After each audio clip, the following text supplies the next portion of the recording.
Off the top tonight, we begin with that unprecedented uprising. Calls for change in Cuba resonating loudly right here in South Florida as thousands take to the streets of Little Havana, setting off what could be the long-awaited turning point for that island nation.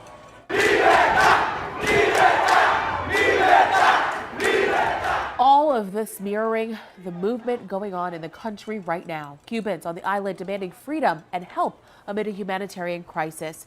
It's a battle that's stretched for generations, but may now be reaching the boiling point. Our team is converging and covering every angle of this story. Local 10's Hatzel Vela leads us off tonight with the latest developments just into the newsroom. Hatzel. So Laren and Alex, in communist Cuba, we have seen protests before, but never in the 62 years since Fidel Castro took over have we seen protests this massive and as expansive.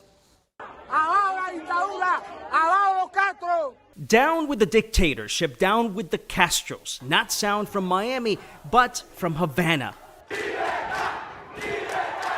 Proof Cubans have lost their fear of government as the country plunges into a serious political, social, and economic downturn. The government has money to build hotels, this man tells us, but the Cuban people are starving.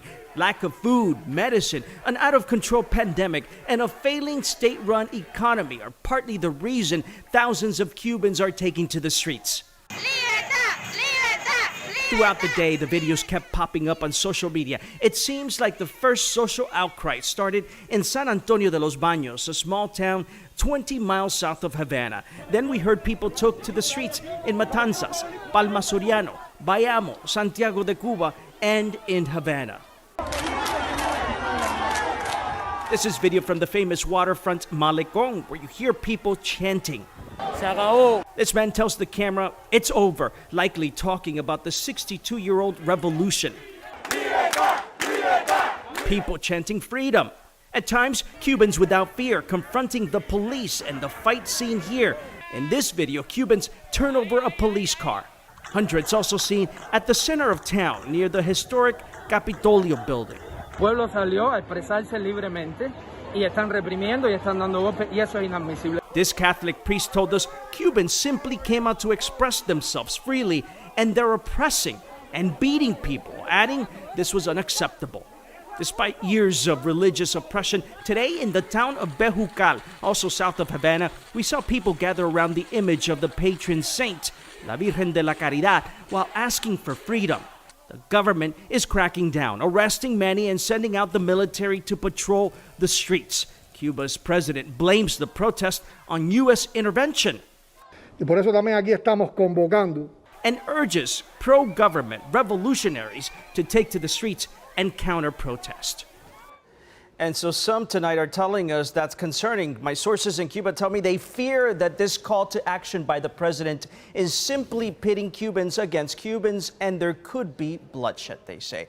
For now, reporting live from the newsroom, Hatzel Vela, send it back to you. And Hatzel, you mentioned bloodshed there. Have you had any reports from any of your sources that in fact is happening to a certain extent? Are we hearing those types of reports at this hour? You're right. It's happening to a certain extent. And when I say that, just minor incidents with police, we have seen some video where we have seen some folks with bloody faces. And again, we also saw an Associated Press photographer who was injured, but we're told he's doing just fine, that they're checking to make sure everything's okay, but he's expected to be okay. All right, Hatzel, thank you. And our team coverage now turns from Havana to right here at home. Local 10's Terrell Fournay is live in Little Havana with the massive show of support that's still going strong hours later. Terrell. And here we are just after 11 o'clock tonight, and take a look at just how many people are behind me. These folks have just as much momentum now as they did when they first arrived just after 3 o'clock this afternoon. One man actually came up to me a short time ago and tells me that he's been very moved by what he is seeing out of those images in Cuba. He really says that he's waited 62 years to see a day just like today.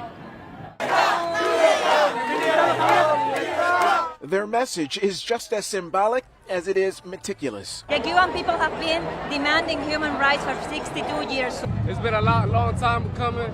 We just want to be free. We want food, we want supplies. 90 miles away from the communist island of Cuba, South Floridians gathered by the hundreds with Cuban flags and signs right outside of Versailles Restaurant in Little Havana. And even as far south as Key West, where demonstrators used more horns and other noisemakers to draw attention to Cuba's humanitarian crisis, which has hit a boiling point for people living there and their loved ones who feel helpless here. COVID's going bad. We don't have vaccines. We don't have enough supplies in the hospitals. People are dying. That's true, man. That's true. And right now, we just want to get back to our people, man, because we come from that struggle. I want to see the president to see something and to do something for Cuba now, because this is the moment. If not, they're going to kill the people in Cuba, and this is going to be for nothing. So many people moved by the risky protests in Cuba showed up to line Southwest 8th Street for much of Sunday. So much so that police were forced to shut down the roadway for safety and to give demonstrators space. The end of the Castro regime, the end of the communist regime in Cuba is not negotiable. Today is the day that Cubans want their freedom. City of Miami Mayor Francis Suarez showed up to express his solidarity for the Cuban people, and County Mayor Daniela Levine Cava was moved enough to make an impromptu appearance. Hope that all of this incredible support will help move the island to freedom. I hope that we're going to be able to bring democracy to Cuba with this effort. This is a first step, and this is a first for many steps.